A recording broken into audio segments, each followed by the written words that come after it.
vou convidar então todos e todas panelistas para que abram as suas câmeras, porque agora nós faremos o debate, né? E o debate ele tem como tema principal como os diferentes setores podem se unir para a implementação definitiva do PCDT de câncer de mama. E nós temos já algumas perguntas e comentários aqui bastante interessantes no nosso chat, mas peço que continuem mandando perguntas e comentários que são certamente muito importantes aqui para que a gente possa fazer de forma dinâmica aqui esse nosso debate, né? Então, a gente teve alguns comentários aqui elogiosos, inclusive, né, agradecendo a presença dos panelistas e a dedicação a esse debate tão importante. A Viviane trouxe algumas perguntas aqui que são importantes, né? Então, entre elas que precisa ser feito para garantir o acesso integral e contínuo às mulheres que já foram diagnosticadas com câncer, como assegurar que essas mulheres tenham acesso real a cuidados que envolvam não apenas o tratamento oncológico, mas também ações efetivas de reabilitação física, suporte emocional e inclusão financeira ao longo de toda a sua jornada. Alguém gostaria de responder essas perguntas da Viviane? Posso ir daqui, Mark? O Sandro me Tá ótimo. complementa.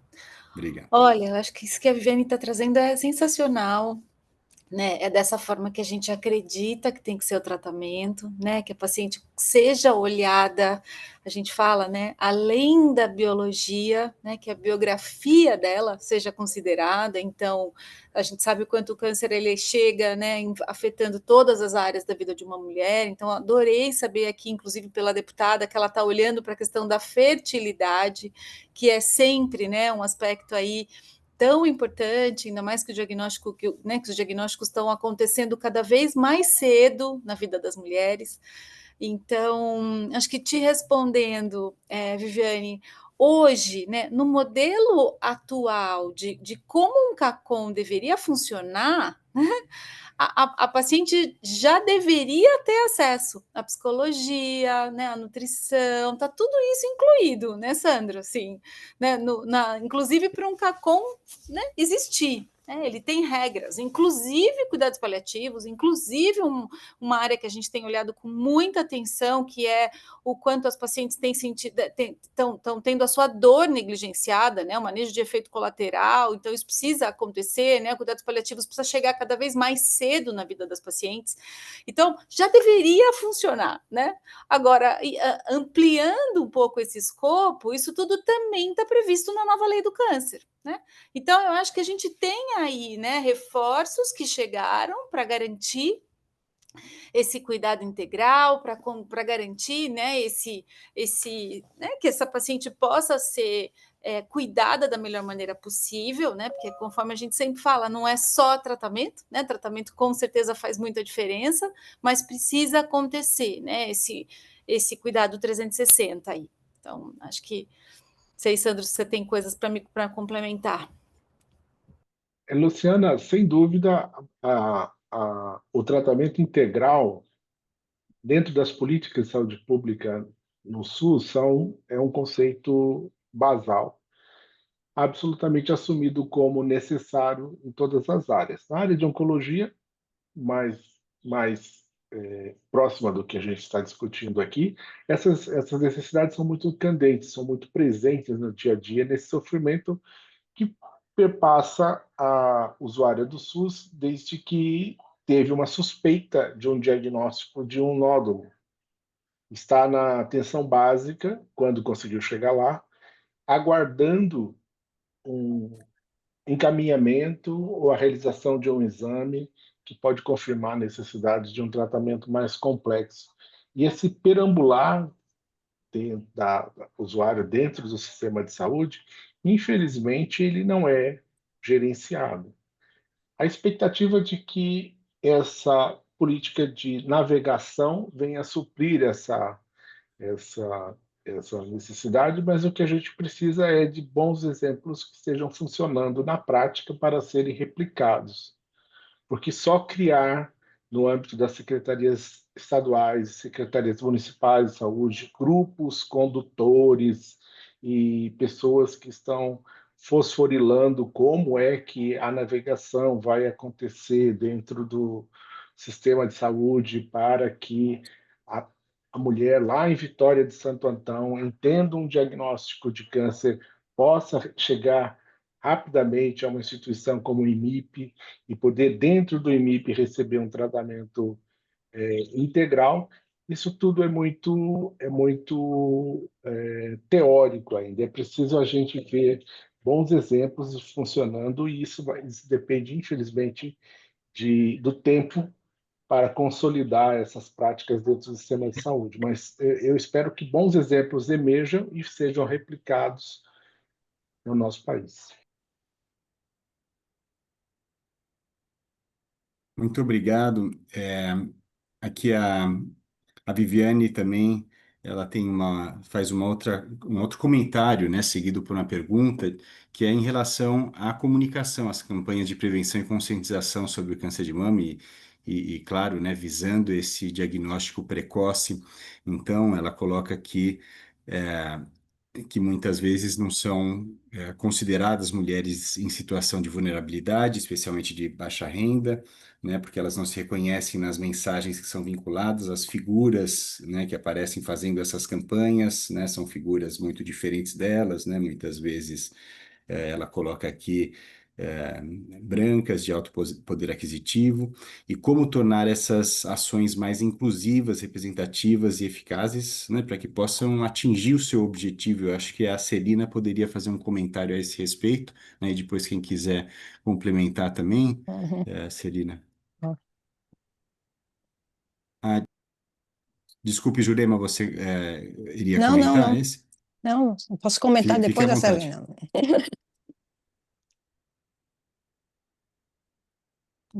Tá aí? Eu acho que a Celina não, Tá aí. Então, não conseguiu ouvir. eu acho que essas minhas andadas, né, pela rede, eu brinco que coisas incríveis eu vi, de bom e de ruim, né? E aí você entende porque a pessoa peregrina e sofre. Não, a questão da mamografia, né? Não, existe a diagnóstico, você pode pedir, né? Aí não, aí você chega no serviço da atenção básica, ela fala, mas eu vejo um câncer ulcerado, eu palpo, mas eu não tenho autorização de pedir o exame diagnóstico, eu só posso pedir o preventivo, a mamografia preventiva, eu não posso pedir a biópsia. Então, assim, tem umas travas da regulação e do entendimento que parece que é só um papel e é a pessoa, né? Eu digo uma coisa, coisas incríveis, né? Uma vez a gente tem um painel lá no MIP que quando sai o resultado da biópsia, aparece no painel para a gente chamar a pessoa, né? Aquele tempo de, de que vinha buscar, de marcar, de voltar, né? Aí chamou, aí vi, nesse caso, era um câncer de próstata, de um idoso, do hospital do idoso, que por acaso fez a biópsia lá. Ele fez, não, até o paciente fez, não, eu tenho que voltar no hospital, que é um hospital municipal, que não trata câncer, para ele ver, e aí vai ver o que vai fazer. Aí eu liguei para o hospital, vocês estão tratando câncer, não sei o quê, né?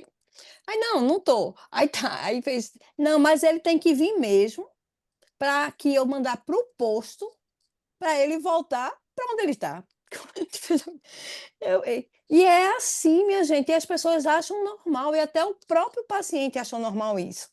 Então, a gente colocar esse poder, né, e estar no território, e ter pessoas no território e dizer isso, o caminho certo é esse, isso daí é seu direito, você tem que fazer, o papel vai, a informação vai, mas se o que ele precisa agora não vai estar ali, né? Então, e, e todo mundo achando normal essa tolerância que eu falo, e essa fala da representatividade é real, né? A gente aluno, né? A gente está participando de diversidade racial. Amanhã é o dia do LGBT. A gente vê como essas minorias, que são as maiorias, né? E minoria é uma questão de poder, não se sentem acolhidas, se sentem com relato de mais violência estrutural, mais dificuldade de acesso, de acolhimento e dessa necessidade de se ver, né? E como a Abna sempre fala, que é oncologista, né? Que ela faz aqui Tem um médico que é negro dentro da comunidade, ele diminui 10% da chance daquela população morrer mais cedo, porque as pessoas se sentem mais à vontade de conversar, de falar, e de você entender que sim, a gente é um país muito diverso, mas a gente tem um racismo estrutural. E se a gente não encara que tem problema de iniquidade, a gente não resolve. No Código do Útero a gente também teve muito essa coisa de botar a voz da comunidade, né? Era o jovem falando com o jovem, né? E que isso flui melhor. O facilitador, os multiplicadores que a gente faz fala como as pessoas precisam entender. Às vezes sai do Medicaid e vai no coração e dá informação clara, porque isso é poder, né? Isso é poder também de ajudar a mudar e cobrar que aquele papel realmente funcione, né? Ótimo, muito obrigado. Ótima contribuição. Celina, gostaria de fazer um comentário também? Não, era o meu áudio que deu uma travada também. Não, é sobre isso que a Jurema estava falando, e tem até um comentário no site sobre a questão das campanhas, né? Eu acho que essa questão de campanha tem dois problemas. A gente está falando para convertidos, essa é a sensação que eu tenho, isso não é nenhuma medição científica, mas é a sensação que eu tenho, numa linguagem que só convertidos entendem, e a gente não está falando com essa população atingida pela iniquidade. Eu acho que esse é um gargalo que a gente tem. O outro gargalo é que lá na ponta a pessoa não vai encontrar aquilo que estava escrito lá na campanha. Ela vai encontrar todas essas barreiras que a Jurema também explicou agora, às vezes até a barreira da dona do posto, né? Que é aquela que diz que horas o posto abre, fecha, e etc. Então, assim, eu acho que a gente tem esses dois problemas nesse momento que a gente consegue resolver, acho que está na nossa mão, né? Que essa coisa de linguagem que a Jurema estava falando, que nas nossas experiências comunitárias tem funcionado bem, né? Ótimo, obrigado. Celina, Kátia, gostaria de fazer um comentário também? Rapidamente só, Mark, quando a gente fala muito em letramento em saúde hoje em dia, né? Uhum. Mas é isso, é reforçar que é importante que o letramento, você tem que, para ter comunicação, tem que ter uma linguagem específica para atingir a população, né? Então, muitas vezes, a linguagem que é feita, você não atinge o propósito que aquela campanha, né, está se propondo. Então, eu acho que essa é uma discussão universal, né? Que a gente precisa ter uma linguagem muito mais acessível para toda a população. Era só isso que eu queria reforçar. Ótimo, muito obrigado, muito importante. A Rosane Cunha, que é uma participante aí muito assídua, né, das nossas atividades do Fórum CCNTs do Rio de Janeiro e que inclusive participou agora levando um projeto, um dos finalistas do projeto dos melhores projetos de CCNTs desse ano no Fórum, é, no 16º encontro do Fórum CCNTs, ela traz uma pergunta aqui. Então, até que ponto a criação de leis sem o devido planejamento orçamentário, estrutura física, recursos humanos e estratégias intersetoriais de implementação representam um obstáculo real para a efetivação do acesso integral e equitativo à saúde, desde o diagnóstico precoce até o tratamento e a reabilitação, especialmente nas populações mais vulneráveis? O Sandro gostaria de fazer um comentário sobre essa pergunta? Essa é uma dificuldade muito, muito grande pela nossa sistemática de elaboração de orçamento. Não sei se as pessoas estão familiarizadas com esse processo, mas uma peça orçamentária dizendo o que o Ministério da Saúde vai fazer, ela sai como uma proposta do Executivo para o Congresso Nacional e, normalmente, o Congresso Nacional remonta essa peça orçamentária a seu bel prazer. Então, o que grupos técnicos e áreas técnicas produziram e estimaram e planejaram e propuseram, baseado nas necessidades do sistema de saúde, nos compromissos assumidos e nas realidades da gestão federal, estadual e municipal, elas são completamente modificadas no Congresso Nacional e depois que esse orçamento venha a ser aprovado, é que novamente o Executivo vai se debruçar sobre como fazer para aquelas ações que estavam planejadas caberem nesse novo orçamento que foi produzido. E normalmente é uma conversa de surdo, porque afinal de contas existe a realidade econômica por trás de qualquer política pública de saúde, que sem um financiamento adequado você não consegue cumprir uma determinada meta, um determinado objetivo. Então, esse ciclo é muito perverso e colabora para esse estado de coisa da gente ter promessas em políticas públicas que não encontram canais de financiamento que permitam ser viabilizados. Muito obrigado, Sandro. Flávia, você gostaria de fazer um comentário também sobre o tema? Mark. Eu coaduno muito com o que o Sandro falou, mas permanece em mim aqui uma inquietude, né? Eu acho que é como uma economia de uma casa, tudo começa pela definição das prioridades. Então, quando o recurso ele é limitado, é preciso escolher o que é urgente, o que é essencial. E na saúde pública, até pela experiência, ela não é diferente, né? Quando é saúde, a gente tem que traçar um plano para prioridade, porque senão tudo fica para depois, né? Política pública que não tem ação é papel.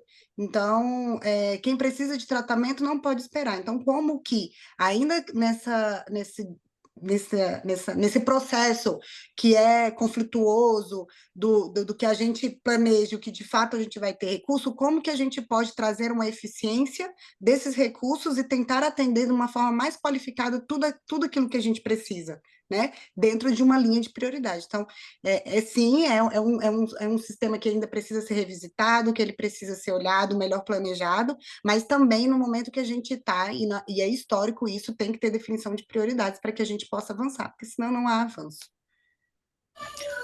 Maqui, deixa eu só Claro. complementar aqui, porque a Flávia me deixou aqui, né? Adorei, né, Flávia, você trazer essa questão da priorização, né? E acho que tem um ponto que a gente tem trazido muito, que é, né? Eu acho que hoje a gente vê, óbvio, um esforço gigante por parte do governo, né? Com esse enfoque grande aí no mais especialista, no agora tem especialista. E que, claro, né, eu acho que o que promete, eu tenho falado muito, né, uma oncologia do amanhã, né, que sem dúvida nenhuma, né, vai fazer mais diagnóstico precoce, pode, né, salvar mais vidas, mas o que me preocupa é que se tem uma coisa que a gente aprende muito, né, quando a gente fala aí na forma como a gente tem que pensar as nossas políticas públicas, é que a gente tem que olhar para a evidência, né? E hoje a nossa foto, né, na nossa situação do câncer, né, grita o diagnóstico tardio. Né?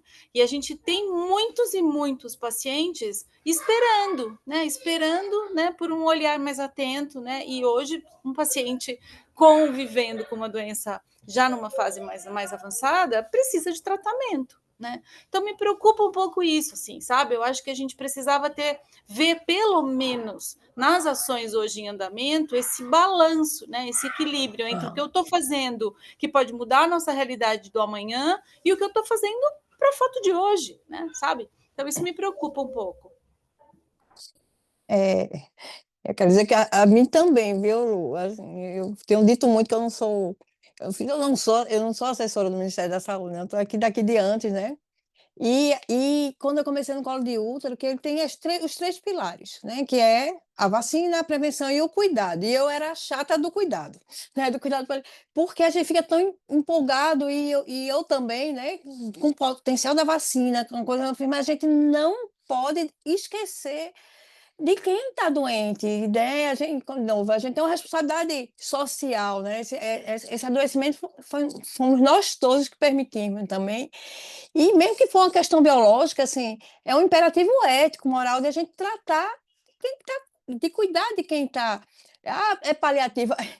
Aí aqui, eu passei o dia hoje respondendo, eu disse, nossa, eu acho que eu estar no mundo de Bob, né? Dizer, 2 pacientes aí que fizeram quimioterapia e estavam em cuidado paliativo. O cuidado paliativo é desde o diagnóstico, né? As coisas não são excludentes, então esse trabalho de fazer.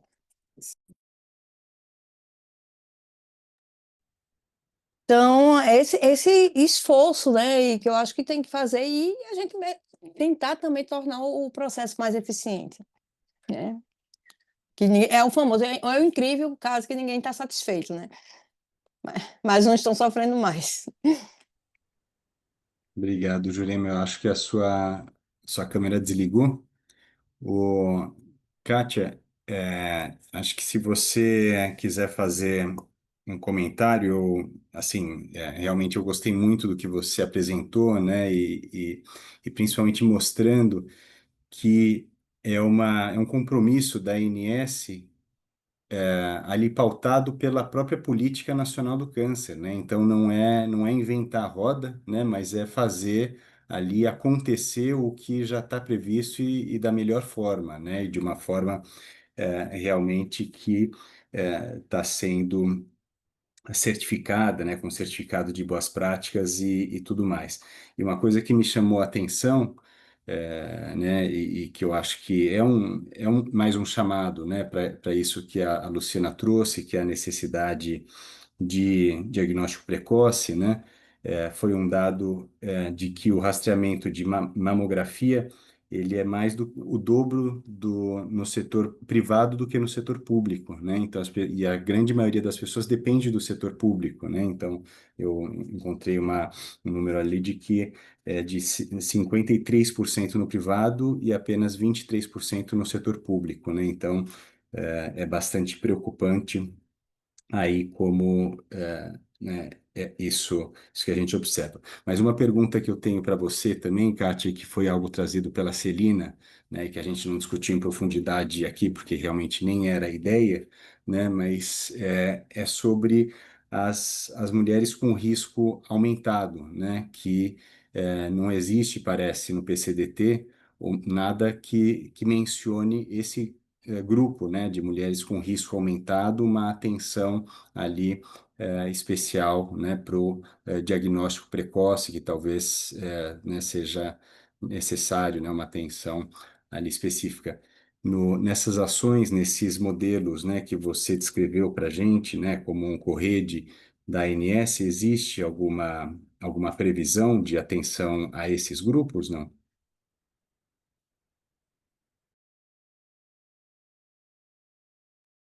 Oi. Então, existe, né? Exatamente avaliar essas mulheres que têm um risco aumentado, elas têm que ser acolhidas, né? E têm que passar por todo o processo, né? Do rastreamento, do exame precoce, do acompanhamento com o médico. Nos casos que você tem, por exemplo, história, né, de familiar que teve câncer, né? Se é sua mãe, se é sua irmã, tem todo um protocolo para que você também possa passar por esse mapeamento, né? O que eu acho importante é assim, isso que você falou, essa proposta não foi inventada, né? Ela é um processo que foi, vamos dizer assim, gestado desde 2016. E 2017, operadoras e prestadores, entidades, a Luciana, eu posso falar que acompanha, né, esse processo ali de pertinho, né?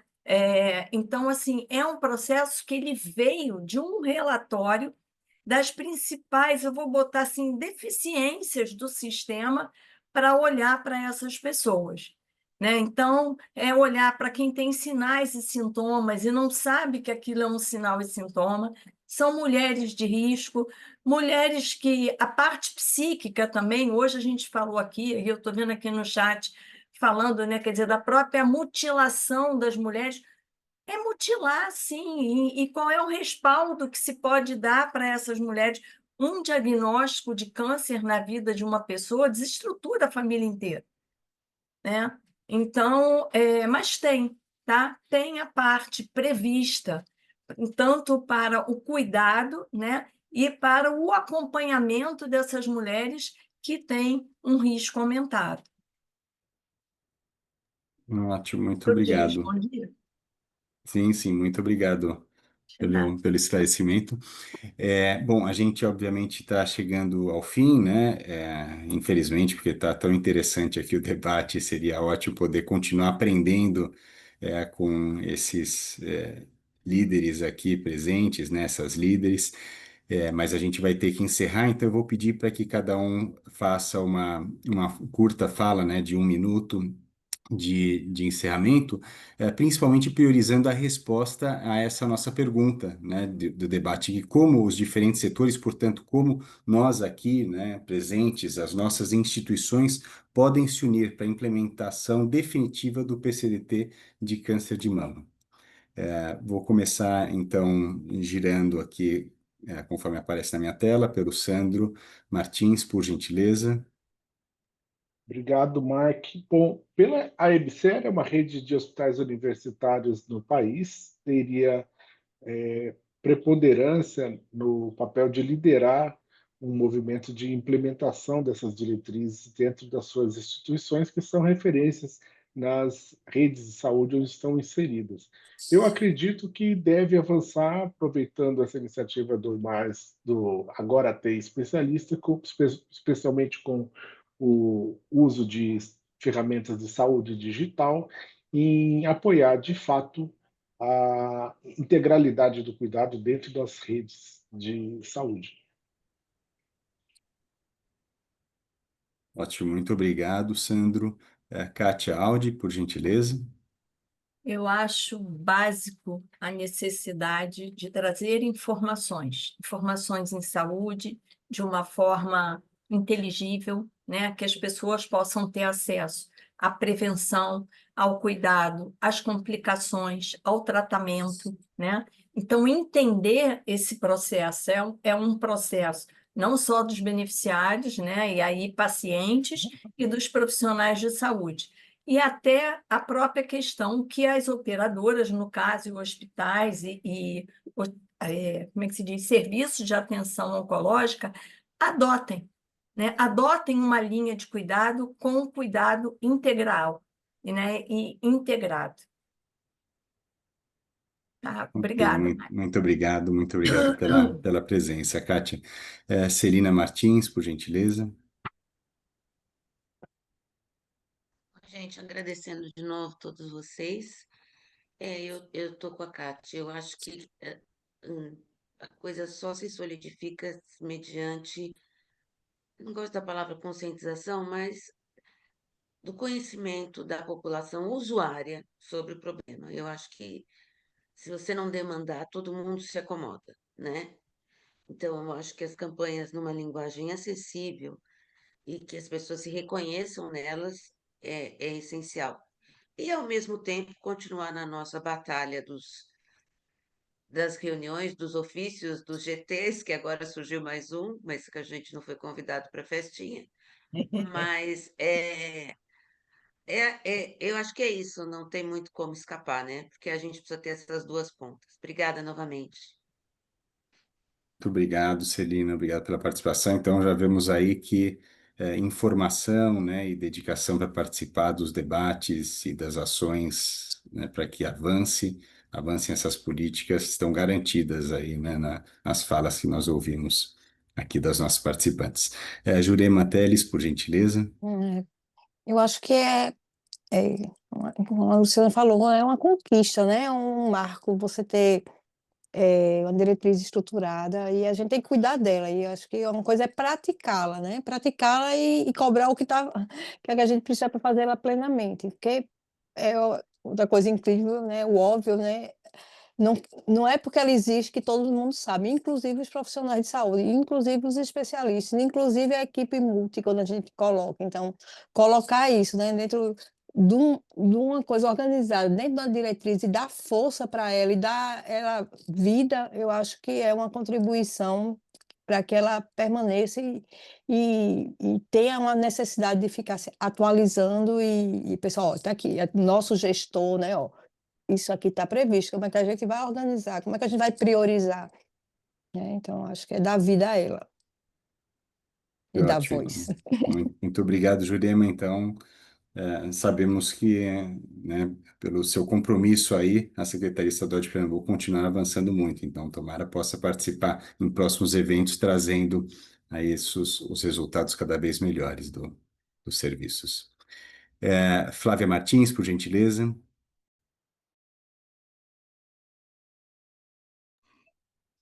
Oi, Mark. É, primeiro, agradecer a todos que aqui estão. Acho que foi um debate bastante produtivo para a pauta que a gente está discutindo aqui. E daqui a gente segue sempre aberto ao diálogo, à construção conjunta de caminhos que realmente garantam o acesso ao paciente, ao seu tratamento, à sua tecnologia, ao seu diagnóstico.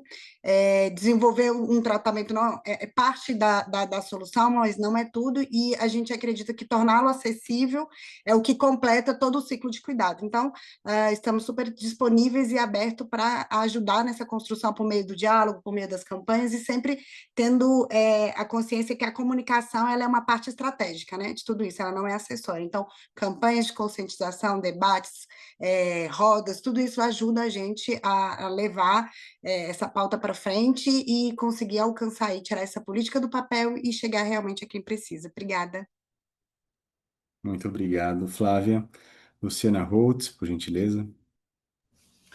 Olha, Mark, eu vou, né, acho que seguir aqui batendo na tecla por mais equilíbrio, né, na priorização das ações do que hoje, né, a situação do câncer do nosso país precisa, que a gente, obviamente, veja cada vez mais o investimento em diagnóstico precoce, né, o paciente, as pessoas com sinal e sintoma precisam ser tiradas, catapultadas das filas, né, as pessoas hoje esperam muito tempo, só esse ano no Oncoguia, Mark, a gente atendeu, acho que até maio, né, 5 pessoas que quando nos acharam, né, elas faleceram uma semana depois, e elas ainda não tinham sido vistas por um oncologista.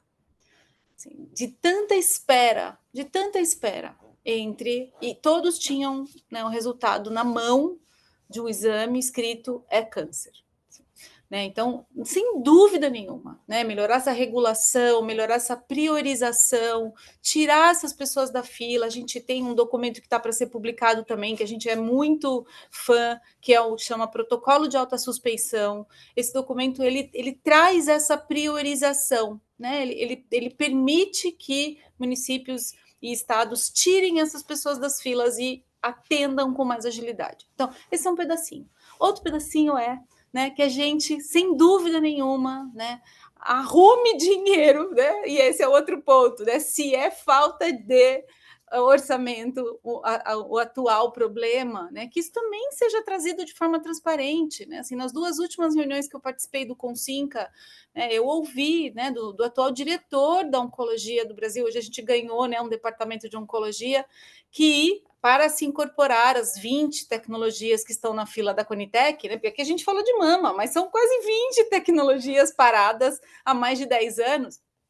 Eles falaram em 3 bilhões, né, no impacto aí de 3 bilhões por ano. Já numa matéria, né, numa entrevista que eu dei ontem para a TV Cultura, o valor foi 1 bilhão. Então, assim, é 3, né? Qual é de fato, né, o valor para se incorporar essas tecnologias? Qual é a real intenção para se comprar essas tecnologias ou não? Até porque, né, a gente tem que também convocar os donos das tecnologias a Flávia está aqui, né, Flávia? Assim, para que exista essa negociação, né? Eu acho que tá claro que existe a disponibilidade dos donos das tecnologias para negociar e que a gente consiga, né, uma compra centralizada, né, uma atualização de APAC, para que garanta de fato para que a gente veja de fato esse financiamento acontecendo. Então, acho que é isso, Mark, né? Meus pedidos aqui, né? E os pontos centrais aqui que né, a nossa instituição vem batendo muito na tecla, assim. Acho que, infelizmente, a gente precisa de situações, né, de posicionamentos um pouco mais transparentes para que a gente, de fato, consiga ajudar mais. Ótimo, não, e nós ouvimos aí já o seu spoiler sobre o documento para priorização, né, que estamos ansiosos já pelo lançamento. Muito bem, bom, então agradeço a todas e todos que nos acompanharam durante essa tarde, obviamente, especialmente aos nossos e às nossas panelistas que promoveram esse evento tão rico aqui, com tantas informações tão importantes e que agora, obviamente, a gente espera que seja mais combustível para que a gente avance nesse PCDT, né, assim como na política nacional de câncer no nosso país. Muito obrigado a todas e todos, uma ótima noite. Até logo.